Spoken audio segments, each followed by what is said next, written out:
কিয়ামতের দিন নবী সাল্লাল্লাহু আলাইহি ওয়াসাল্লামের কাছে কোরআনে আছে, ফাকাইফা ইদা জিনা মিন কুল্লি উম্মাতিন বিশাহিদ ওয়া জিনা বিকা আলা হাউলা'i শাহীদা। নবীকে বলছে আল্লাহ, বন্ধু আপনার উম্মতের প্রত্যেকের আমলনামা আমি আপনার হাতে দেখাবো, আপনার হাতে, আপনার সামনে পেশ করব, আপনি দেখে কথা বলবেন আমার কাছে। সুপারিশ আপনি কইরেন, মানা নাই, কিন্তু আপনি দেখে করবেন।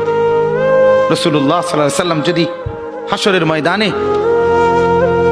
এরকম আমলনামা খুলে উল্টায় আর পৃষ্ঠার পর পৃষ্ঠা দেখে ফজর নাই, জোহর নাই, আসর নাই, মাগরিব নাই, এশা নাই, শনিবার রবিবার, মদ জুয়া, অবৈধ উপার্জন, গান বাদ্য, নাটক, সিনেমা, জিনা, ব্যভিচার, বেহায়া, বেপর্দা সব উল্টায়, আল্লাহর নবী সাল্লাল্লাহু আলাইহি সাল্লাম তখন বলবে, উম্মত কি এটা? উম্মত আমার 23 বছরের এত চোখের পানির কথা একবারও মনে হয় নাই, কি আনছো এটা আমারে? উম্মত তুমি জানো না আমি যে তায়েফের পাথরের আঘাতে পুরা পিঠ চালনির মতো ঝাঁঝরা বানায় ফেলছে আমার? শোনো নাই তুমি? আমারে যে উহুদের ময়দানে দান দান শহীদ করে রক্তাক্ত করছে, তুমি শোনো নাই?